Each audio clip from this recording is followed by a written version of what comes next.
Can you see now? It's just starting now. We have to wait for a few seconds. Yes, now we can see the screen. Yes. Okay. Okay, so is it okay? Understanding facing big C's, that's perfect. So I have chosen this topic because being an oncologist, I can talk on various aspects of cancer. But Yeah. I thought that now that we are faced with another C, how do we balance the two C's? So I have titled my talk as Understanding and Facing Big C's, which is cancer and corona. So far, we knew only C as a cancer. Until now, most people feared a diagnosis with dreaded C word, that is cancer, owing to its associated physical, emotional, and financial hardships and social stigma. But the rapid progression of coronavirus disease 2019, that is COVID-19, from a local issue in China, which originated in Wuhan, China, to a global pandemic, has quickly made it a competitor to C word and for the spot of the most feared disease. So today we are as worried about corona as we are worried about cancer, and we are as confused about various aspects of corona as we are always about the cancer.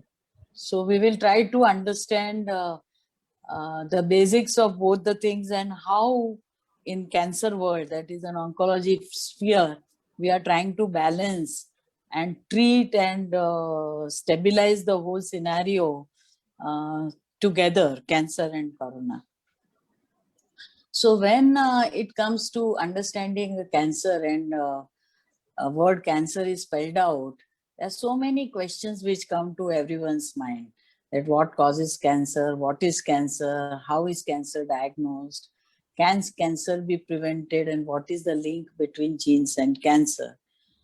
So if you start with the most basic thing, what is cancer, we all know, I'm sure all of you know, all of you are now, Google is a big competitor to all of us and gives enough knowledge, but I'll just try to simplify as much as possible for all of you. That cancer is an abnormal mass of tissue, the growth of which is uncontrolled, limitless, and is functionless. So by its own presence, it does harm, but no good. That is the most important part and the simple definition of cancer. So if we have to put it in a simplistic manner, we can say that normal cell division is one cell becoming two, and if there is a cell damage, there is never a repair, and it has a natural death, which we called apoptosis. And that's how the normal cells, they only remain in circulations, and abnormal cells, they are removed or scavenged from the body in a timely fashion, and thus they don't cause harm. But in a cancer cell division, when something goes wrong at a division level, cellular division level, you have certain mutations which happen. There are certain changes which happen, which keep on increasing as the division goes by. And then there is an uncontrolled growth which happens. And this cells which are forming this growth, they have the mutated mutations inbuilt, and that is how this cell cycle of division and apoptosis gets stopped, and you have an accumulation of abnormal cells. So normal growth again is depicted in a most simple way, and that is skin, because there is always a renewal of the skin cells. So the dividing basal cells, like in the deeper part of the skin, they come to the epidermis, that is the superficial level from which they are shedded. So there is a cell migration which occurs in a very systematic way. But when you have the cancer, then there is a accumulation of the cells, and there is no migration and apoptosis, but when it locally gets accumulated, it invades the surrounding tissue and causes damage to the surrounding tissue, as well as it gets transported. Some of the cells get dislocated from its tumor site and they get transported by the bloodstream to the distant sites. And then they migrate to that preferred areas in the body, and they can invade and grow at a new location, which we call metastasis. So as the time goes by, the local cancer becomes more loco-regional, that is first invading the surrounding areas and then invading the bloodstream and growing at a distant site, which we call metastasis. So this is the most simplistic way of understanding the cancer and the metastasis. And then we have also heard of a terminology called benign tumor and a malignant tumor. The benign means non-cancer, where the tumor cells grow only locally and cannot spread by invasion or metastasis. Like many people must have had, some people have a lipoma, fibroma. So they are not invasive. They are there and they remain there without further growth. But there is at some point in time, there is a little abnormal growth which has happened and there is an accumulation of the cells. Unlike that, you have a malignant cancer cells which invade neighboring tissue and then blood vessels and metastasize to the different sites. So not only it causes a local problem, but it also causes many organ involvement and many organ dysfunction because of the metastasis. So broadly speaking, you have carcinomas. Like you can divide the cancers into three major categories, that is carcinomas, leukemias, that is hematopoietic system, and sarcomas, that is fat, bone, and muscles. So basically, this represents the mesenchymal tissue, what we call in medical parlance, and these are mainly the epithelial carcinomas in the body. And thus you will see that they are in the already formed organs like lung, breast. We'll be talking about, like we always say, somebody has a lung cancer, breast cancer, colon cancer, bladder and prostate in men, ovarian, and so on. Sarcomas are basically the tissue which form the fat, bone, and muscle. And they, when you have the sarcomas, it can occur in any part of the body. They are not restricted to organ, but these are more tissue specific, what we call it. So wherever there is a fat, you can get liposarcoma. Wherever there is a bone, long bone, you can get osteogenic sarcoma, Ewing sarcoma. Wherever you have muscles, you have a lot of leiomyosarcomas, embryonal rhabdomyosarcomas. So these are related to the tissue, that is a fat, bone, and muscle, and they can occur anywhere in the body. They are not organ specific.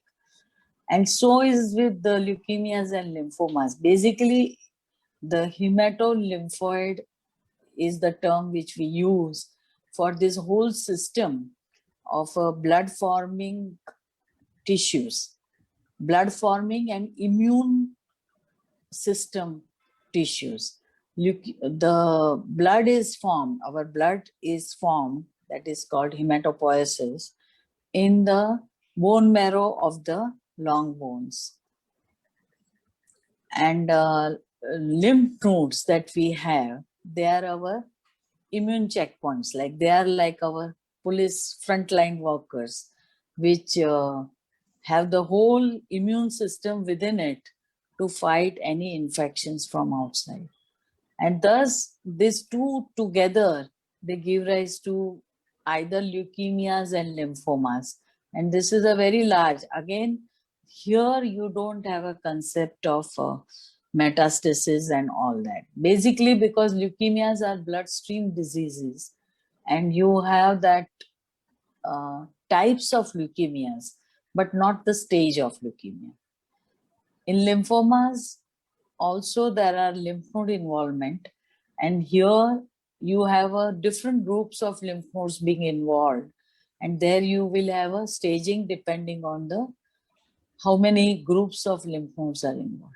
So the staging that is there in carcinomas, where the origin of the tumor is in an organ, is different. Like you have a local tumor in the lung, then you have a local lungs draining into a local nodes. So you have a loco-regional when it surrounds the outside structure, and then you have metastatic disease when it spreads via blood into the bone, into the lungs, in the brain, so on. For all organs, that is the system that we follow. In leukemias, it is a bloodstream cancer. So you have more of a types of leukemia because our blood consists of mainly 3 varieties of cells. That is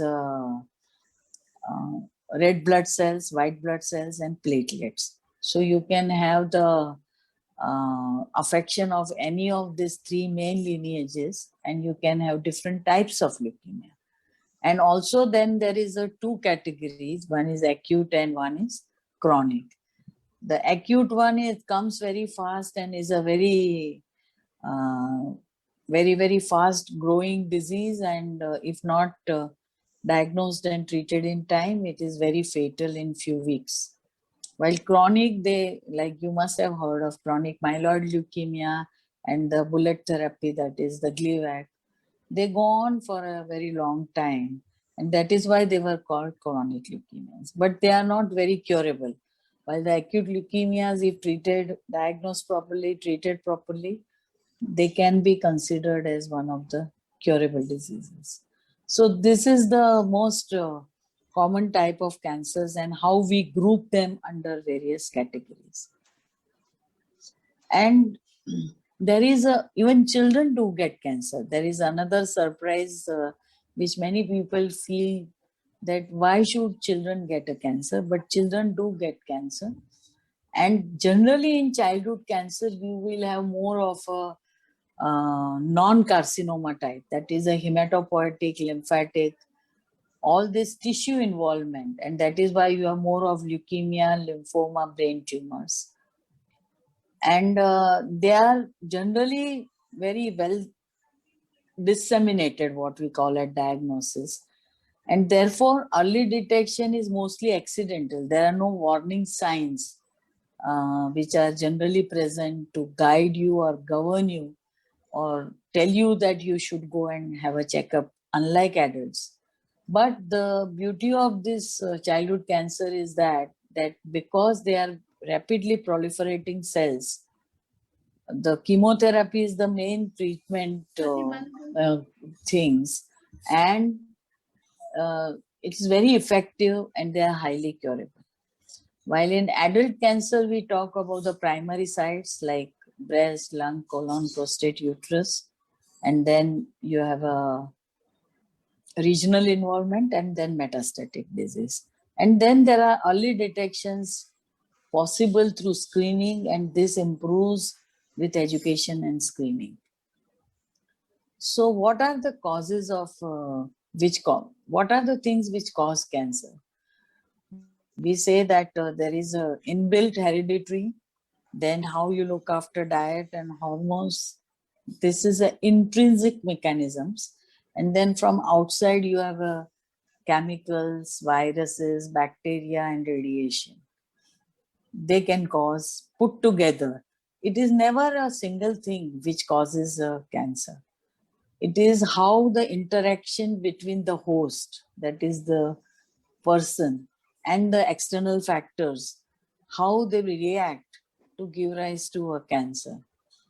So we all know about the external factors like tobacco, sunshine, X-rays, UV light, basically, viruses, bacteria, and some inherited diseases which there is a pattern of inheritance which is an intrinsic, like we all know about the breast cancers running into the family and coming a decade earlier as the generation goes from first, second, and third generation, like the mother to daughter, daughter to her daughter. Every time there is a risk, and that is related to certain genetic abnormalities. So there are many cases like that, and some viruses which are, we all know that they are direct causal relationship has been established, like Epstein-Barr virus causing Burkitt's lymphoma, human papilloma virus causing cervical cancer in female, and also head and neck cancers in both female and males. Hepatitis B virus, a chronic hepatitis condition, can lead to liver cancer. Human T-cell lymphotropic virus causing adult T-cell leukemia, and Kaposi sarcoma associated with herpes virus. So this correlation is very well documented. Then there are certain genetic conditions like xeroderma pigmentosa. You must have seen, they are very highly prone to skin conditions. There is a whole group of diseases which come under Li-Fraumeni syndromes. They have a certain hallmarks, and that can lead to various kinds of cancers like sarcomas, brain tumor, breast cancer, leukemias. And we are all aware of this familial adenomatous polyposis, which can result into colon and rectal cancer at an early age. So there are many situations where the genetic predisposition is there. So genetic predisposition and cancer are very well known. The myth is, everybody says that cancer rates are reaching an epidemic proportion. That is increasing very rapidly.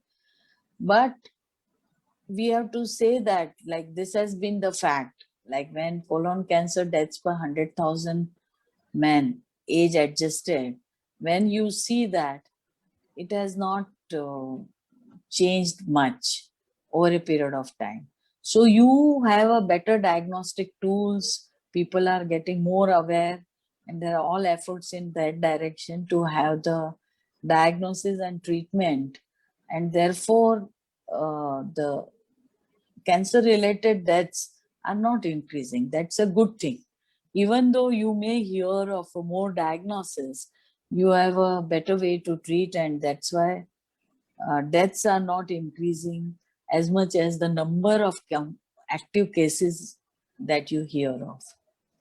Now, cancer control is a continuum, and there are distinct phases which have been described in this cancer control continuum. First is the prevention. That is a primary prevention. And this primary prevention, under this category comes the tobacco control, diet, physical activities, sun exposure, all the measures, virus exposure, alcohol use, and chemo prevention. So these are the prevention which are called primary prevention. Here you do something proactively to control with the aim of not getting the disease. Now this early detection through cancer screening, awareness of cancer signs and symptoms, and then seeking the early advice and early detection. This is like a secondary prevention, that you are trying to get the patients, early stage patients, so that you can diagnose them quickly and give a treatment which is not very, very difficult, mutilating, causing a lot of psychosocial impact, and still get the good survival. So that is the aim. Then comes the diagnosis and treatment. Like if you suspect through the screening or awareness cancer diagnosis, then you have to prove that and come to a conclusion about the type of cancer its staging, and then it requires a patient counseling and decision making. As to what treatment is the most important, that is medical treatment in terms of chemotherapy, surgery, radiation therapy.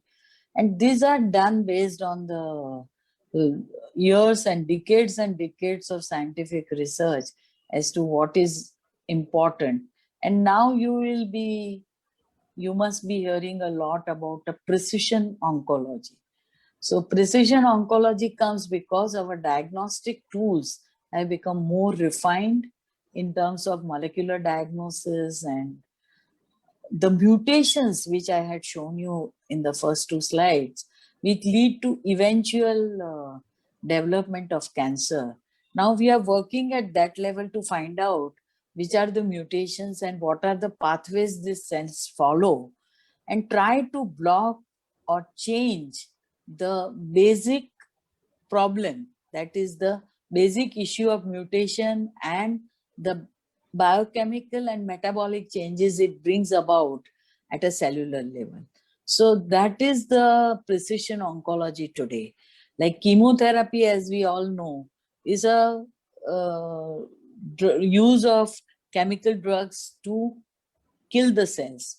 So we call it cytotoxic chemotherapy. But in doing so, we all know that it affects the normal cells as well as abnormal cells. And that is why you see all the side effects on the dividing cells like hair, nail, skin, gonads, that is testes and ovaries, and so on.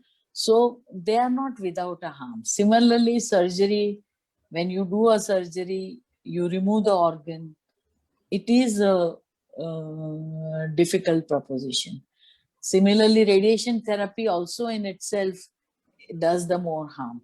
But now, with two things, understanding the cancer better through the precise molecular diagnosis in many diseases, not in all, that we know exactly the risk a patient carries of getting the disease back. So if you have a very strong enemy, you hit it very hard, because first you have to control and cure the disease. So there you cannot compromise, because if you compromise fearing the side effects and the problems of various drugs and various modalities of treatment, the cancer is going to surmount and harm the patient. So those who require more treatment to conquer the cancer, they need that. And those who do not need it because their cancer looks the same, but their molecular workup shows that there are not very adverse mutations which have happened, and that patient can be treated more gently.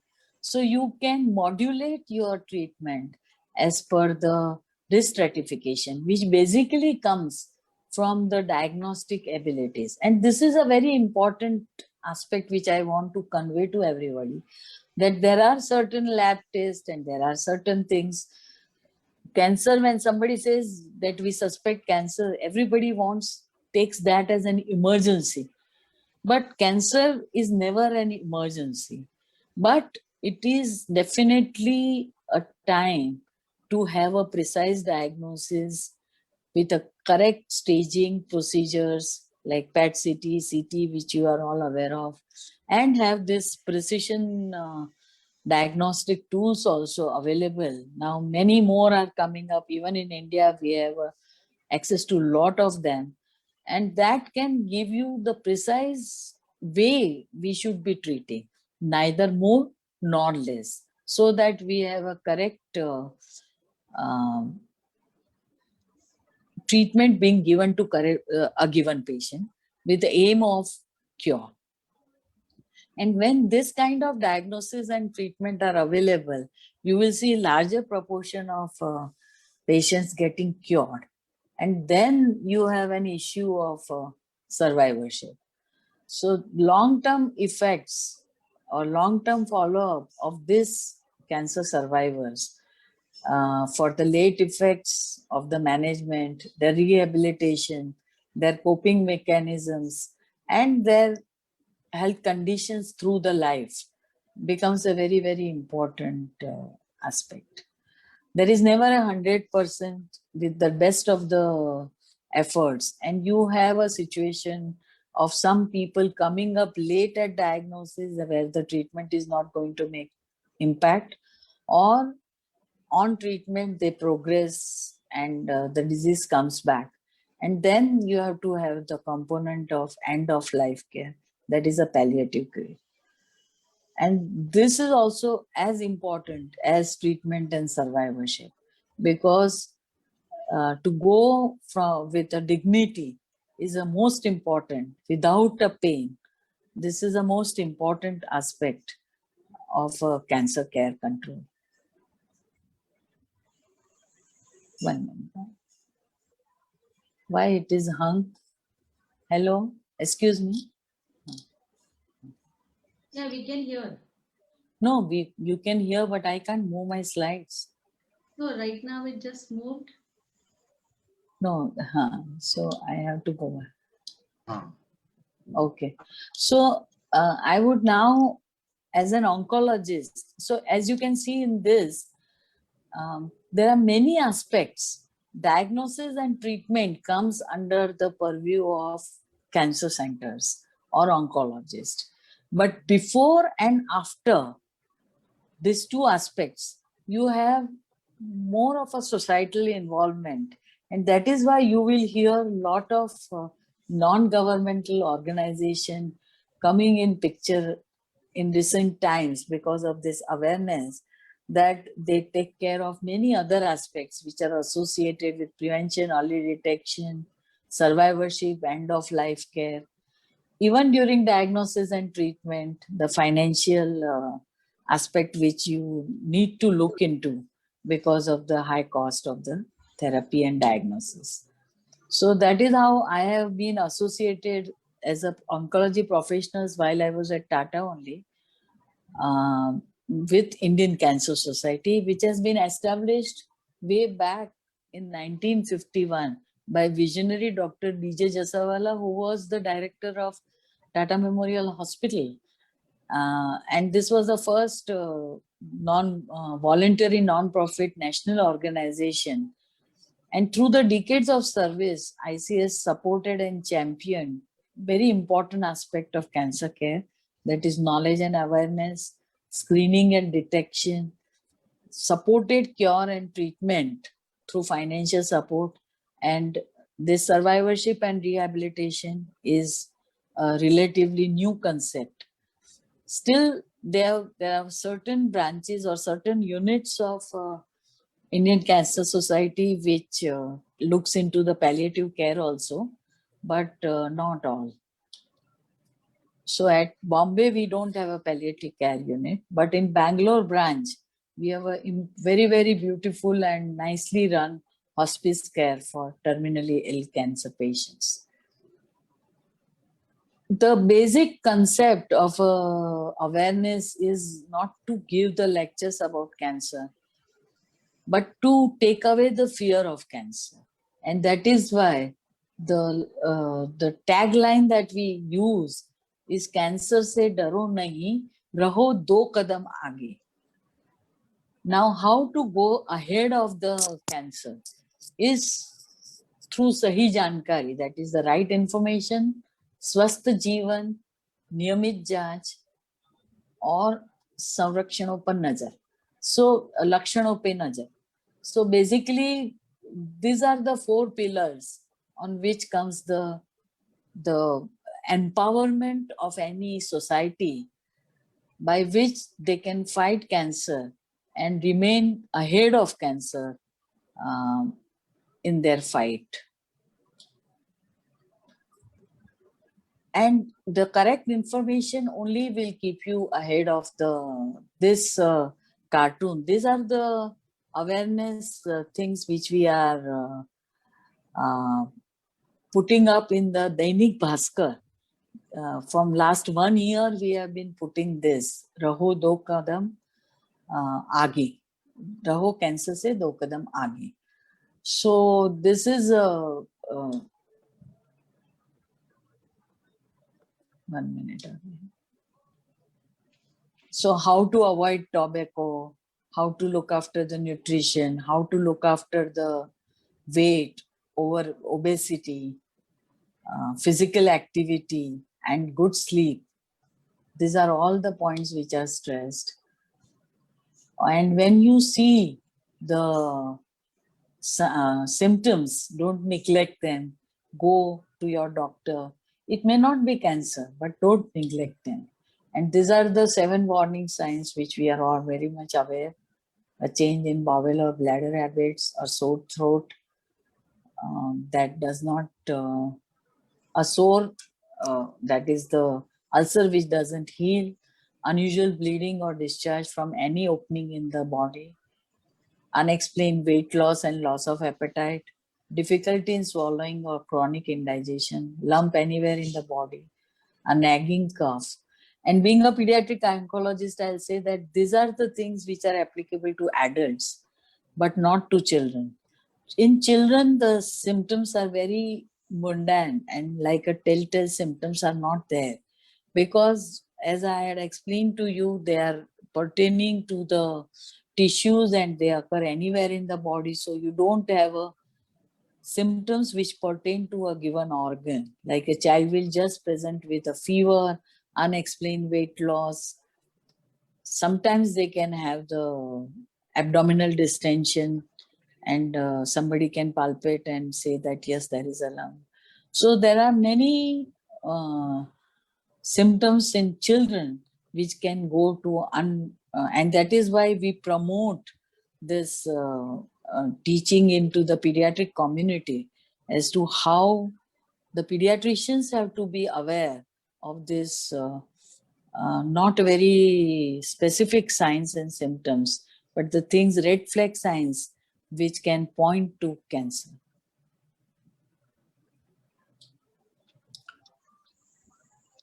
So we also bring out this thing to give the empowerment to say that how they can take the insurance, how the society can proactively insure themselves, and we are working on better insurance product through Indian Cancer Society so that you can, if required, there is a availability of the funds and you are not deprived of the best of the treatment because of the lack of fund. And this shows the burden of cancer across the India. And as you can see, on an average, barring few where it crosses 90 per million population, it is low in many parts of the country. It is not as high as 300, 150 to 300, which developing world speaks about. And that is how you can say why is cancer screening important. Screening can help find and treat several types of cancers early before they cause symptoms. Screening program demand increased awareness and improved referral, and it can cut the physical and financial trauma faced by the patient through early diagnosis. So we always say prevention is always better than cure, and this is the same principle which can be used here, because you can see this cancer is almost 1/3 of the all causes of chronic illnesses, and this is the distribution among man and woman.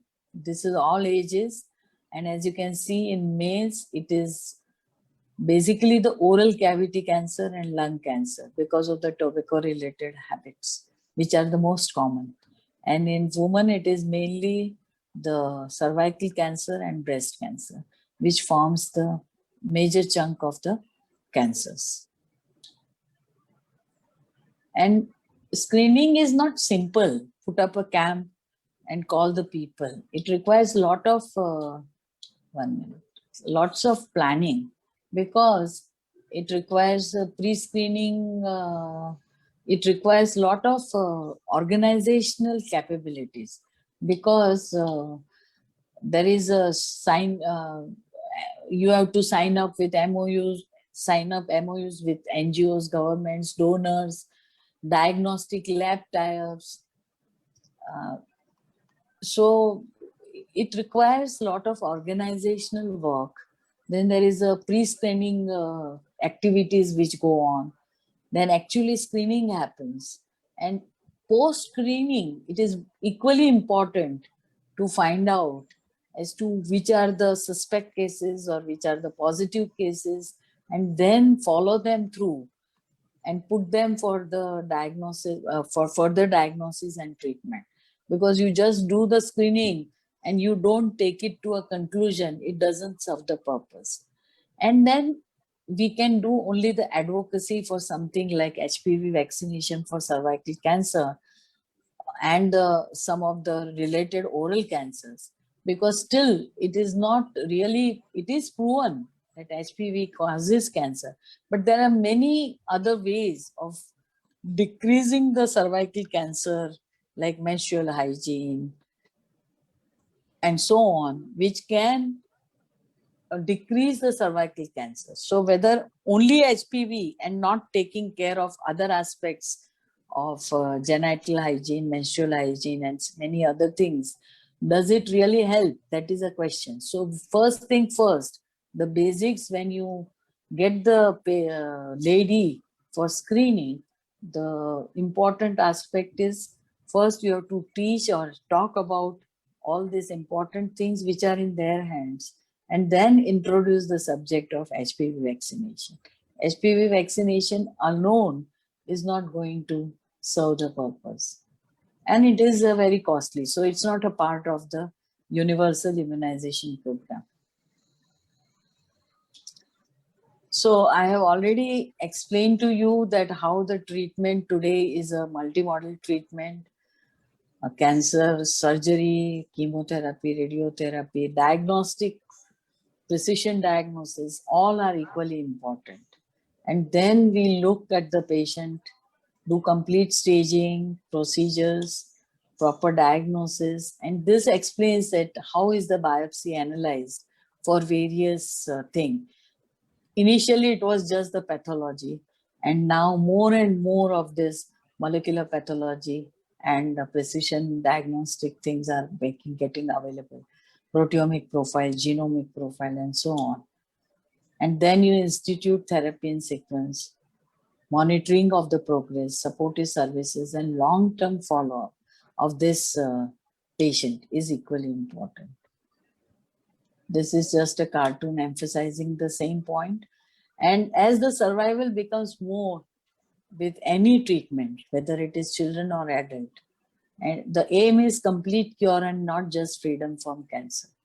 And there we are trying to balance the treatment that we give versus the problems of late effects of the treatment. So an individual is considered a cancer survivor from the time of cancer diagnosis through the balance of his or her life. We always say that once a cancer is always a cancer, but here is a positive aspect, that an individual is considered at the beginning only as a potential survivor. And this is a definition which has come from National Coalition for Cancer Survivorship, National Cancer Institute Office of Cancer Survivorship. And when you have a disease-free survival for at least 2 years after completion of therapy or 5 years after the diagnosis, we call them long-term survivors. And different cancers, when you have this kind of a situation of having a long-term survivor, have different connotations. For example, in pediatrics, we say that those who are surviving at 5 years, 95% of them will be surviving down the line at 10 years and above. And they may have more problems, late problems, due to the treatment they received as a young children. So the issues become different as time goes. And these problems in survivors, which basically are due to they can be of two types, basically medical and psychosocial. And medical problem come up because of the type of primary and specific therapy, and the vulnerable organ system. That means how there is an interaction between the two, and the psychosocial problems are varied. So the consequences of cancer survival can be physical, anatomic or functional changes due to the surgery and its problems, organ toxicity, morbidities that lead to premature onset of chronic illnesses. We call that as an organ senescence. We all age, and with aging, there are certain changes which happen in the body. But it is said that when you give this cytotoxic treatment, the cells do recover, but they have lost almost, they are older by 10 to 20 years. And that is why all the chronic conditions which you face with aging, generally they come up quite early. So this organ senescence, they come up early, and that is how you have a premature onset of chronic illnesses like diabetes. And then there are many other things which add on to that. But cardiac, coronary artery diseases, premature onset of other chronic illnesses, it does come up little earlier. And then psychological disturbances and socio-economic burdens they carry, because they have they cannot be insured for the life.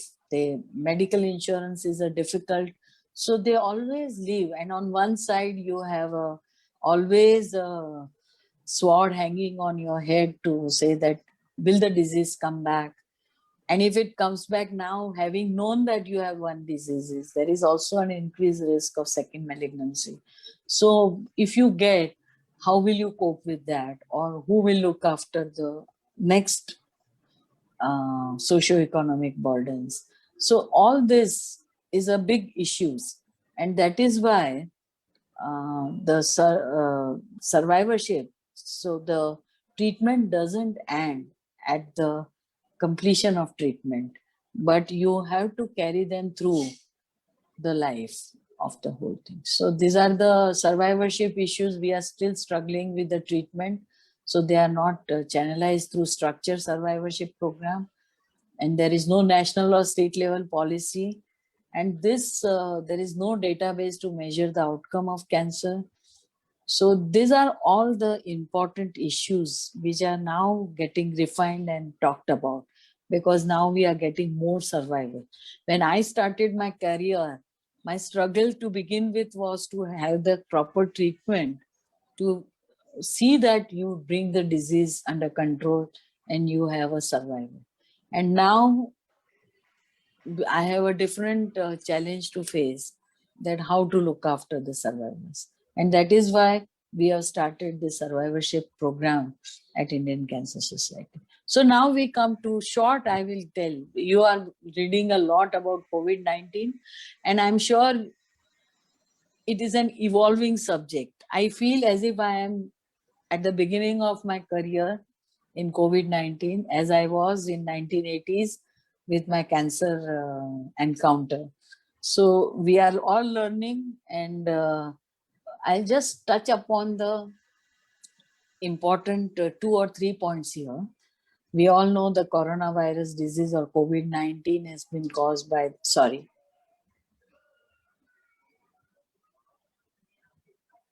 we had a severe acute respiratory syndrome or coronavirus 2, SARS, in 2002 and 3, and MERS in 2012. And these are basically RNA viruses from animals, which are passed on to the man as a host. And then this COVID-19 was first case reported, as we all know, in December 2019. And in USA, it was in 20th January 2020. Unlike SARS and MERS, COVID-19 has become pandemic, as we all know, and it is airborne, contact and contaminated surfaces. Blood and bulk blood component are not implemented in its spread. And we are very much aware of all these symptoms of fever, dry cough, fatigue, dyspnea, typical manifestations, atypical manifestation, severe disease which go with aged and those who have a comorbidities like diabetes mellitus, hypertension, ischemic heart disease, and chronic obstructive pulmonary disease. Mortality varies from time to time. As we all now know, we are at 2% with the second, around 2% with the second surge. And how these two C's, they interact. That is also very interesting, that we had a time as to how to handle cancer and corona, because cancer is a chronic illness. Some patients will not go for treatment, or some patients will not go for diagnosis, and how to handle. So there is a lot of oncology literature which has come up, and I don't want to burden you with a lot of nitty-gritty, but this is the most simple ladder which I found in this literature, which says that from the low priority to the high priority. Like you have those diseases or those cancers, which if not treated in time will cause early mortality, imminent risk of early mortality. Then you have a potential high morbidity and or impaired quality of life. Like you have a cord compression, which can lead to paralysis of the lower limbs. You have a refractory pain crisis owing to the bone metastasis. You have to treat, otherwise the quality of life suffers. There are definitive curative treatments which cannot be withheld, because if you don't act, the things will become incurable. And the down at the bottom of this whole ladder, here at the bottom are the things which are palliative, modest survival benefit. So let the doctors, oncologists, this is for us to define as to whom we want to treat and whom we can keep on hold in this difficult time. And this ladder really helps us in making the decision. But the moral of the story is that cancer patient, 1 year has gone by. So we diagnosed, our Indian statistics says that we are supposed to diagnose around 8 lakhs to 10 lakhs new cancer cases every year across the country. But last year, the statistics are still not out for the 2020.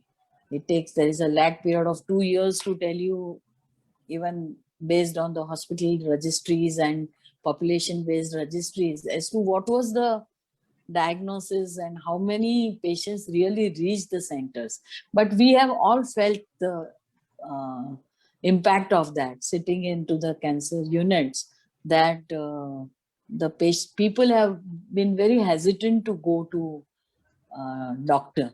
But it is if they reach, we can categorize them into various blocks and decide who needs treatment on priority. And there are a lot of guidelines which came up during this periods.